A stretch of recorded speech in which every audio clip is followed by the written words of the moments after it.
Bonjour et bienvenue dans Réflexion naturopathique. Vous vous intéressez à la santé, aux médecines alternatives, vous cherchez à améliorer votre hygiène de vie, à acquérir les outils pour devenir acteur de votre santé, mais vous vous sentez parfois perdu au milieu des informations contradictoires que l'on trouve dans ce domaine. Alors bienvenue sur Réflexion naturopathique, le podcast qui apporte un éclairage nouveau et approfondi sur les questions de santé, de bien-être et de développement personnel. Je suis Jean-Brice Thivan, je suis praticien naturopathe, professeur d'éducation physique et sportive, conférencier, je dirige la formation alsacienne de naturopathie. Je vais partager avec vous plus de 30 ans de pratique, d'expérimentation et de recherche autour de la naturopathie et de la santé en général. Ce podcast est un espace de réflexion autour de nombreuses questions que l'on peut se poser quand on souhaite prendre sa santé en main. Je vous propose donc d'aborder avec un regard critique et le plus objectif possible de nombreux thèmes liés à la santé et au bien-être à travers une approche qui s'appuie à la fois sur les connaissances scientifiques modernes et sur les principes des médecines naturelles traditionnelles, en particulier ceux de la naturopathie, une médecine de terrain que j'exerce et enseigne depuis plus de 20 ans. Alors, on se retrouve dans notre série consacrée aux avantages et inconvénients des différents régimes alimentaires. Aujourd'hui, on va aborder la problématique des régimes riches en graisses et protéines à base animale essentiellement. Alors nous avons vu la dernière fois, je vous renvoie donc à la vidéo, les avantages et les inconvénients des modes alimentaires basés sur les apports en produits végétaux, en fibres et en glucides essentiellement. Et donc aujourd'hui, on va voir donc le régime opposé.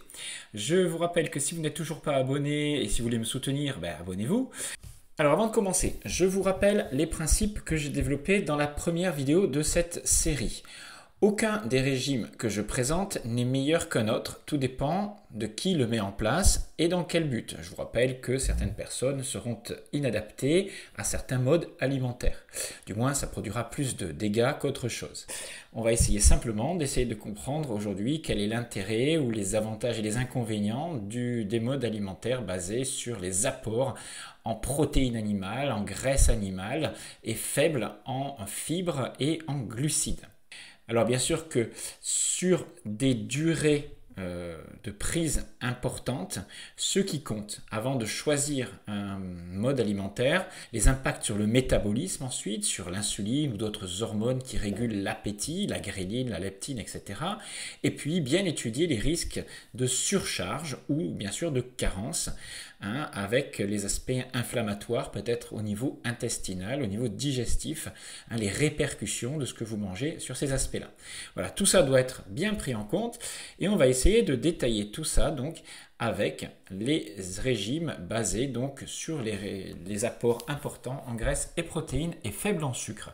Alors parmi tous ces régimes-là, vous allez trouver le régime low carb, le régime cétogène, le régime carnivore, le régime Dukan hyperprotéiné. Mais attention, vous comprenez bien que il y a de grandes différences entre un régime cétogène où plus de 70% des apports proviennent des graisses et un régime Dukan essentiellement basé sur des apports protéiques sans que les graisses soient quelque chose d'important. Et puis vous comprenez qu'un régime carnivore n'aura pas du tout les mêmes effets qu'un régime low carb où on va conserver 20-30% d'apports en glucides. Tout ça est difficilement comparable, mais pour tout ce podcast tienne en une fois, j'ai synthétisé et regroupé ces régimes avec leurs grandes tendances. Bien sûr, donc c'est réducteur et c'est forcément faux lorsque vous allez prendre des régimes très extrêmes. Donc, relativisez mes propos. Donc, quand vous avez une alimentation qui va être très riche en poissons, viande, crustacés, coquillages, œufs, fromage, basé donc sur une consommation faible aussi en fibres avec peu de légumes, mais je ne dis pas que je les supprime totalement dans ces régimes-là. Moi, quand je fais du cétogène, je garde 10% de mon assiette constituée de fibres. Alors, par contre, on va trouver très peu de fruits puisqu'ils sont plus riches en sucre et souvent dans ces régimes-là, vous ne trouvez pas ni de céréales ni de légumineuses, sauf dans certains, bien sûr, on va les conserver en petite quantité. Alors, premier avantage. Je vais commencer par les avantages. Pour moi, la mise en place de cette alimentation-là, orientée un petit peu plus vers ça depuis 10 ans, j'ai observé une meilleure digestibilité. Alors je ne parle pas là du temps de digestion, puisque lorsque vous consommez des viandes riches en graisse ou des œufs ou des fromages, le temps de digestion est augmenté, ce qui facilite d'ailleurs la satiété, ce qui apporte plus de satiété, une satiété plus longue. Là je parle de la sensation après un repas de se sentir bien et ne pas avoir le ventre gonflé, explosé, avoir plein de ballonnements. Toutes les personnes que j'ai mises à ce régime-là, un régime orienté plutôt donc sur une baisse des fibres et des glucides, ont beaucoup moins de fermentation, beaucoup moins d'irritation intestinale et se sentent beaucoup mieux après les repas. Bien sûr quand c'est bien fait. Mon expérience a été aussi celle-ci. Alors je m'en suis aperçu la première fois lorsque j'avais une vingtaine d'années. Mes parents me laissaient l'été en vacances et j'allais à une cantine. Alors une cantine, quand je dis une cantine, c'était un petit repas familial de tous les animateurs d'un camping dans lequel je travaillais. Et moi qui étais habitué à avoir une alimentation très végétale, j'avais tous les midis un repas où il y avait une protéine animale, souvent de la viande, avec quelques légumes et quelques féculents. Donc une alimentation beaucoup plus riche en protéines et en graisses animales que je n'avais habituellement. Et à la fin de l'été, donc au bout d'un mois de vacances et de ces apports-là, j'avais pris 2-3 kilos de muscles, j'avais une énergie que je n'avais pas avant et mes parents, quand ils me trouvaient vraiment changé et moi qui avais du mal et qu'on trouvait à grossir, qu'on trouvait maigrichoune à cet âge-là encore, enfin surtout avant 18 ans, je prenais facilement du muscle et je me sentais beaucoup mieux sur le plan digestif. Alors cette digestibilité, elle se trouve vraiment à être beaucoup plus forte quand vous choisissez les protéines. Entre poisson et viande par exemple, vraiment j'ai observé une amélioration vraiment de la digestibilité quand vous prenez du bœuf en particulier. Pour moi c'est la viande la plus digeste. Alors est-ce que c'est parce que c'était celle qui a une origine de la chasse, des bisons, je ne sais pas, à une époque où on chassait beaucoup d'animaux de ce type-là, voilà, mais je ne sais pas pourquoi, mais en tout cas c'est ce que j'ai observé. Même les parties grasses, je ne vous parle pas du fait que ce soit les parties musculaires, on observe vraiment une digestibilité qui est plus forte. Bon. On peut trouver cet avantage-là de digestion, on peut le comprendre, il y a moins de fibres, il y a moins de fermentation, il y a moins de lectine, il y a moins de glucides, donc on peut considérer que c'est ça qui est à l'origine simplement d'une amélioration de la sensation de digestion. Alors on a une petite modification du microbiote quand on passe d'une alimentation très riche en fibres par rapport à une alimentation riche en protéines et graisses animales, et on s'aperçoit qu'on va moins à la selle, ce qui est tout à fait normal puisqu'il y a moins de déchets fibreux et donc un rejet de fibres beaucoup moins important, beaucoup moins de déchets au niveau intestinal. Donc c'est pas parce que vous avez une selle de moins par jour ou une selle que tous les 2 jours que votre santé va s'en trouver détériorée, bien au contraire. Le deuxième avantage, c'est les apports nutritionnels. Alors, je croyais, depuis que j'ai été élevé dans un mode de vie hygiéniste, une alimentation donc basée surtout sur les végétaux, on m'avait toujours expliqué, et j'avais beaucoup lu dans les livres de l'époque, que les végétaux apportaient tout sur le plan nutritionnel en quantité suffisante.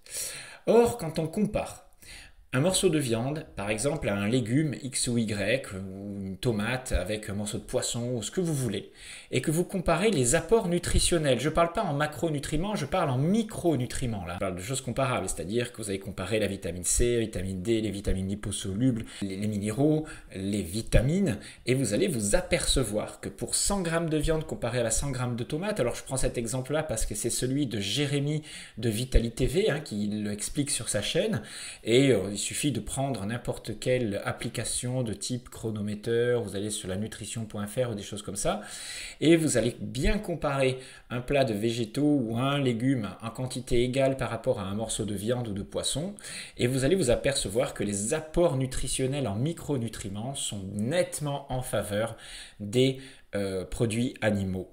Alors, moi je pensais que c'était impossible, mais en fait c'est une vraie réalité, à part sur la vitamine C par exemple, on en trouve dans les abats, hein, dans la viande rouge, il y en a un petit peu. Quand vous comparez par exemple le zinc, quand vous comparez les vitamines liposolubles, alors bien sûr il n'y a pas de graisse dans certains végétaux, donc il n'y a pas forcément de vitamines liposolubles, et je vous rappelle qu'une vitamine A, rétinol issue des produits animaux, n'a pas les mêmes effets enzymatiques sur l'organisme que du bêta-carotène. Attention, ce n'est pas la même chose, et c'est beaucoup moins intéressant et facile pour le corps d'utiliser du bêta-carotène, même s'il a des effets antioxydants. Hein. Le fer est héminique dans les produits animaux, donc assimilable, utilisable sous cette forme-là, alors qu'il n'est pas utilisable sous la forme végétale. Les vitamines B, on en trouve dans des concentrations plus élevées dans les produits animaux, même s'il y a certaines vitamines B que l'on va trouver en quantité raisonnable hein, dans les végétaux. Alors ensuite, vous avez tous les types de collagène que vous trouvez en quantité beaucoup plus importante dans les produits animaux, carnitine, la créatine, je parle de vitamine D3 très à la mode. Tout ça, on va vous dire, ce ne sont pas des éléments indispensables, de ce qu'on appelle des nutriments essentiels, mais ils sont importants pour la santé et ils influent notre état général lorsqu'en particulier on en manque.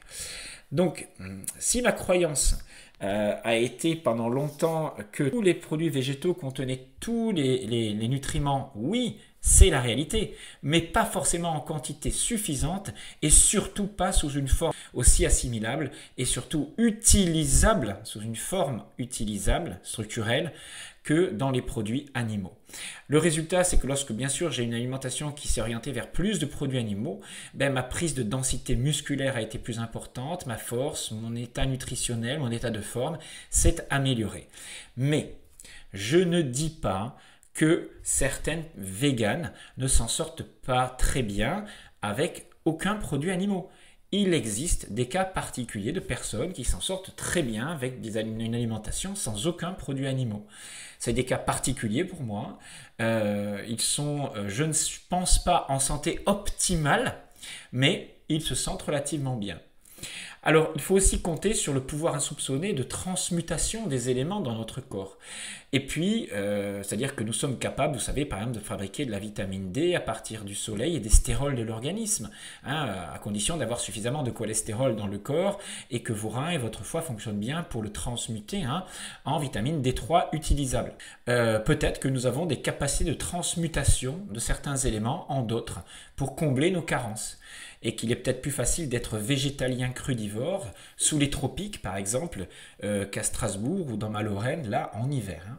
En résumé de cette première partie d'un régime riche en protéines et graisses, c'est 1. La digestibilité, moins d'agression pour nos intestins, moins de fermentation, etc. Une meilleure nutrition, meilleure capacité à prendre du muscle et à assimiler les nutriments, et l'état de satiété qui évite de grignotage et une certaine stabilité énergétique tout au long de la journée.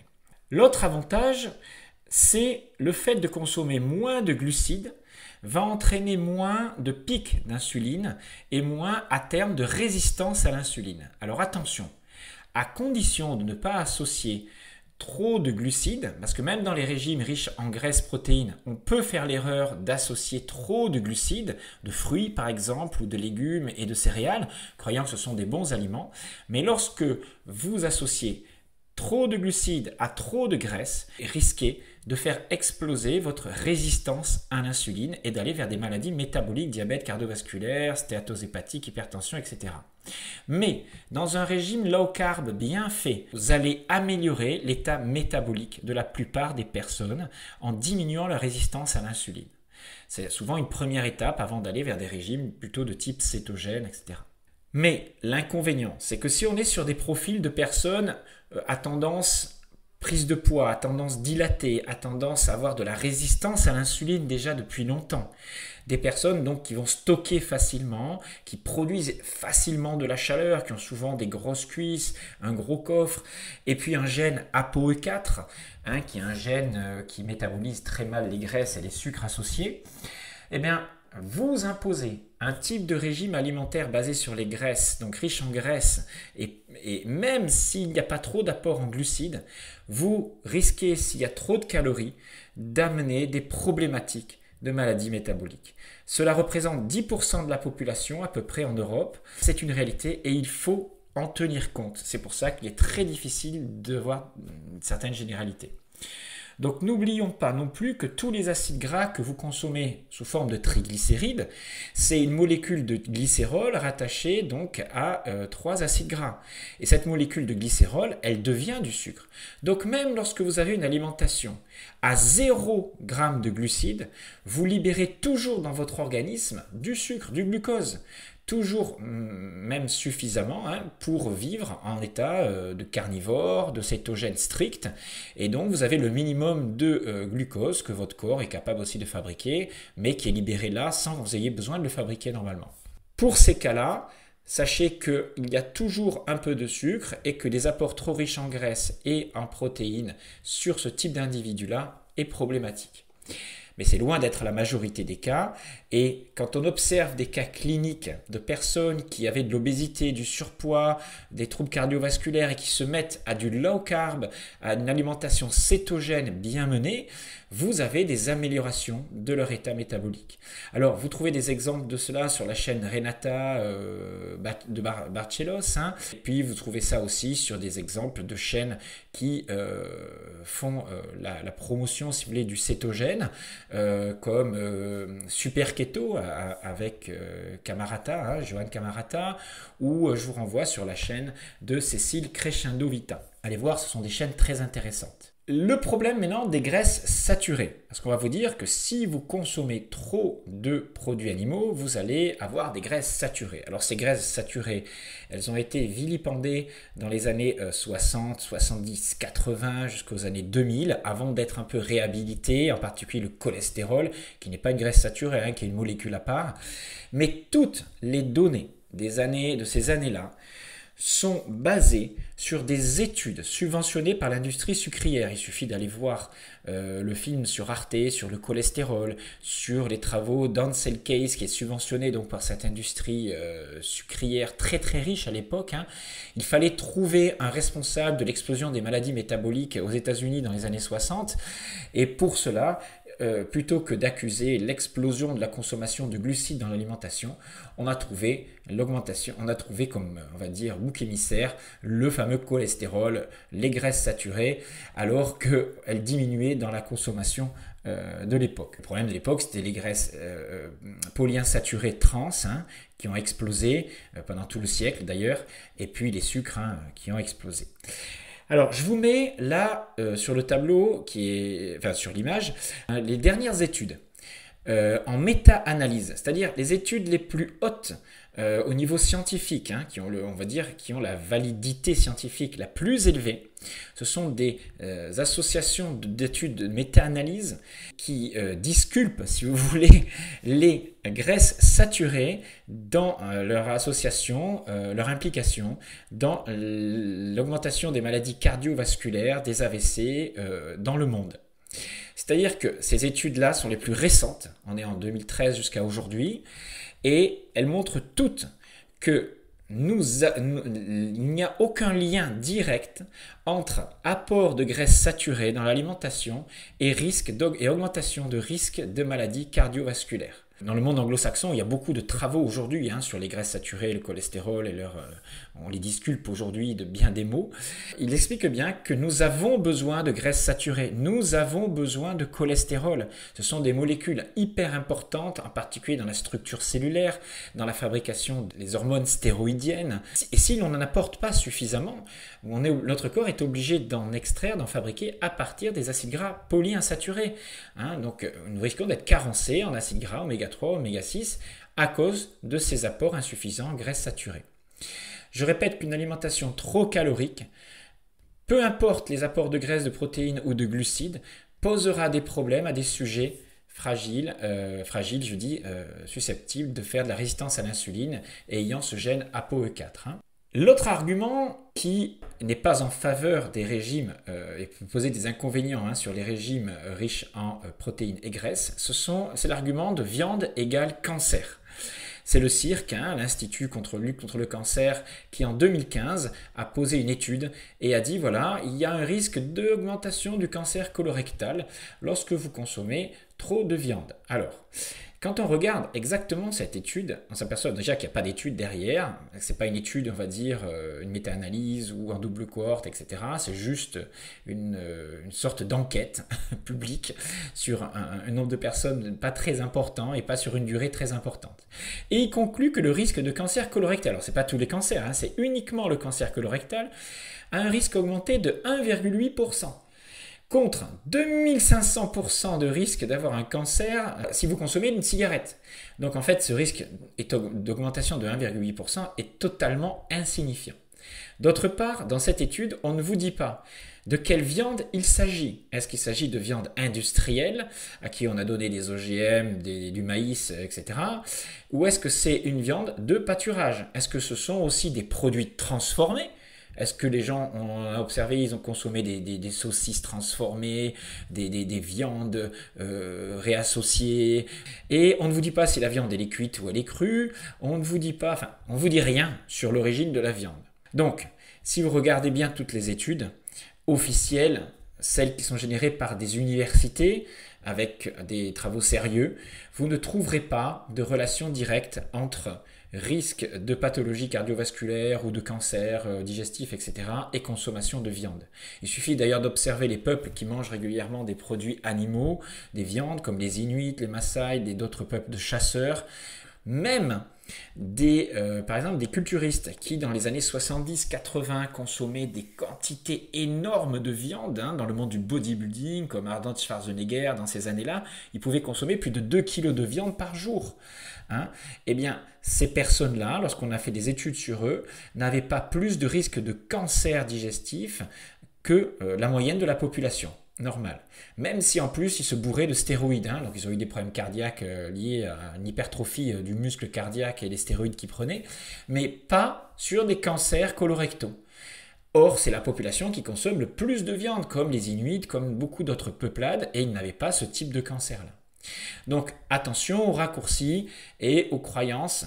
Un autre inconvénient supposé qui fait beaucoup débat, c'est le risque de produire beaucoup de purine quand vous consommez beaucoup de produits animaux.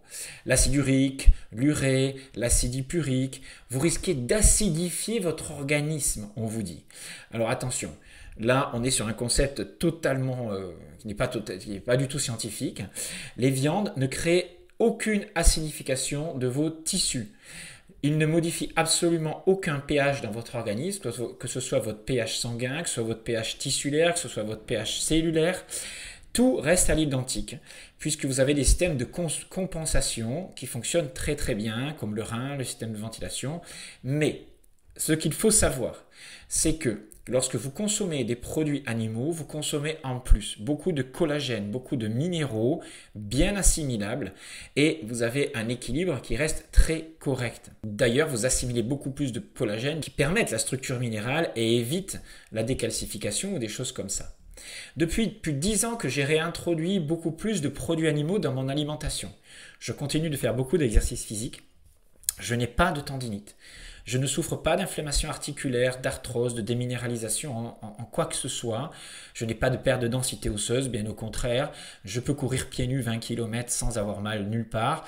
Je suis capable encore de faire des matchs de foot à haute intensité, de la musculation avec des charges lourdes. Je n'ai pas d'arthrose, je n'ai pas de douleur inflammatoire, je n'ai pas de déminéralisation observable. Voilà. Alors que ce n'était pas forcément le cas lorsque j'avais une alimentation très végétale dans ma jeunesse. Même si j'avais une grande forme, voilà, je pouvais quand même avoir des points d'inflammation qui apparaissaient aussi, des déminéralisations au niveau de la dentition en particulier. Et je ne consommais que très peu de produits animaux, en particulier de viande. Donc, attention, là, ce n'est pas scientifique, ce que je vous dis, c'est juste mon exemple. Mais en tout cas, retenez juste que lorsque on vous parle de soi-disant déchets du métabolisme, de purine qui libère des déchets acides dans l'organisme, en réalité, tous ces déchets sont parfaitement bien éliminables par le rein. Quand ils fonctionnent normalement, vous n'avez aucun souci d'usure rénale ou quoi que ce soit. Vous n'auriez d'ailleurs pas l'idée de dire que lorsque vous consommez beaucoup de fibres, ces fibres, elles sont éliminées par les intestins. Vous n'aurez pas l'idée de dire que ça fatigue vos intestins. Mais c'est exactement la même chose pour l'urée, l'acide urique. Consommer ces produits-là ne fatigue pas les reins. D'autre part, l'acide urique est considéré comme un antioxydant. Donc le corps va toujours en garder une partie dans l'organisme, au même titre que l'urée, par exemple, qui est un déchet du métabolisme. Votre corps sait très bien transformer l'ammoniac en urée, sous sa forme utilisable par le corps, et cet acide urique, cette urée qu'on retrouve dans le sang en petite quantité, c'est exactement le même mécanisme que la fibre qui va être utilisée en toute petite quantité pour nourrir une partie de vos intestins, de vos entérocytes. Mais la grande partie sera éliminée, tout comme cet acide urique en excès, en urée, sera facilement éliminable par les reins. Donc, quand on vous parle de relation entre acide urique et goutte, dans la réalité des faits, la goutte n'est pas liée à votre taux d'acide urique sanguin, qui d'ailleurs évolue très peu. La goutte n'apparaît que lorsque vous faites des précipitations de cet acide urique dans vos tissus. Mais ça ne dépend pas de votre taux d'acide urique. Vous avez des personnes qui consomment d'énormes quantités de viande, d'énormes quantités de chocolat, d'énormes quantités de sucre sous forme de fructose, de fruits, de jus, de soda, d'alcool, qui sont des grands libérateurs d'acide urique, et pourtant ils ne font pas de crise de goutte. Donc on voit qu'il n'y a absolument aucun lien entre consommation et libération d'acide urique et crise de goutte. Cette crise de goutte, bien sûr, fait apparaître des précipitations de cristaux dans votre articulation, mais le profil de ces personnes-là, ce sont des profils de personnes qui ont des maladies souvent métaboliques associées, qui ont du surpoids, qui ont des résistances à l'insuline élevées et qui ont une consommation de sucre importante associée, bien sûr, à une alimentation peut-être de graisse, une alimentation très calorique et puis des stress de vie très particuliers. Donc n'allez pas en déduire que parce qu'il y a un élément présent dans la maladie, cet élément est la cause de la maladie. Vous n'auriez pas l'idée de dire que les grands consommateurs de fruits, donc de fructose, qui produisent beaucoup d'acide urique, vont avoir tous de la goutte. Les grands consommateurs de harengs, de viande, comme les Esquimaux, n'avaient pas de crise de goutte. C'est pareil chez les frugivores. Vous avez des gens qui sont frugivores, eux n'ont pas de crise de goutte. Donc gardez à l'esprit que le corps s'est parfaitement géré en conservant l'acide urique dont il a besoin par d'antioxydants, on va en éliminer le surplus quand il n'en a plus besoin, sans aucune incidence sur la fonction rénale. Il faut arrêter de croire à la relation directe entre un élément et une maladie sous prétexte qu'on retrouve cet élément dans la maladie. L'acide urique et la goutte, sous forme précipitée, c'est la même chose que ce qu'on a fait avec le cholestérol. C'est pas parce qu'on retrouve du cholestérol sur les parois artérielles, lorsqu'on fait des autopsies d'infarctus par exemple, qu'on va en déduire que le cholestérol est la cause de l'infarctus et des fameuses plaques d'athérome. Dans ces plaques d'athérome, vous trouvez aussi du calcium et d'autres éléments particuliers qui sont nécessaires pour faire le pansement cicatriciel au niveau de ces muqueuses. Vous n'allez pas en déduire que le calcium est dangereux pour votre organisme.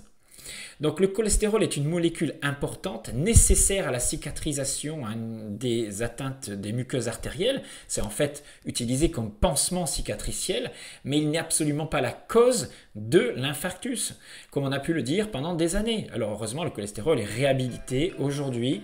Tout le problème de ce cholestérol dans ces vaisseaux, tout ça, c'est l'oxydation et c'est le risque de glycation du cholestérol, mais ça c'est un débat encore beaucoup plus complexe et personne n'y comprend pas grand-chose en fait aujourd'hui.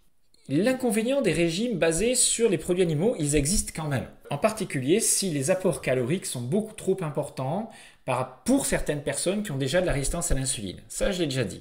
Mais vous allez trouver aussi certains inconvénients pour des personnes qui ont des difficultés à digérer les graisses.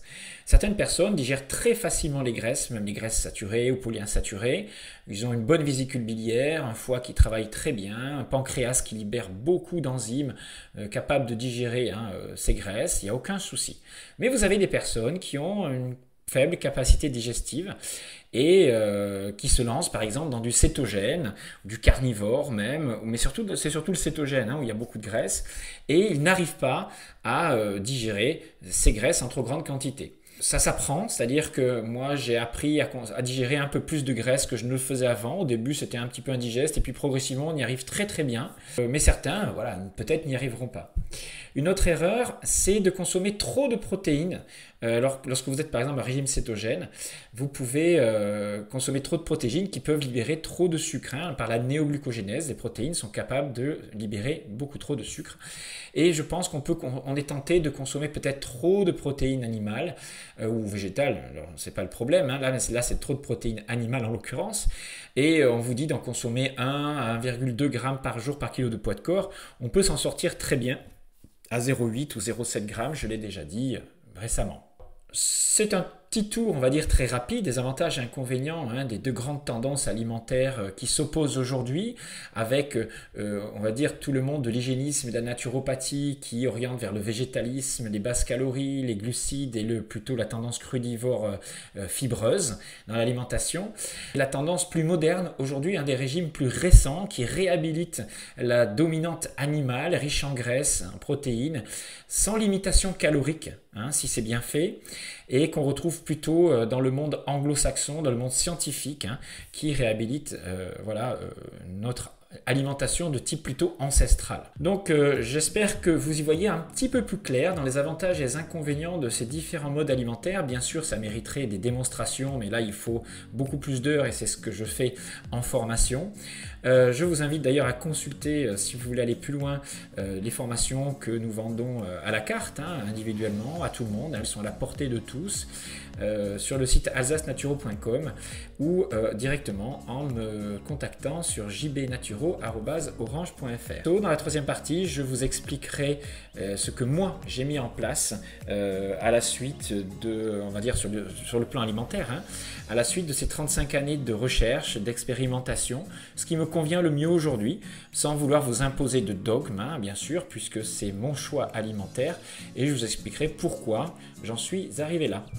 Je vous remercie de me suivre, de m'encourager. C'était Jean Bristivan, on se retrouve très bientôt. Salut!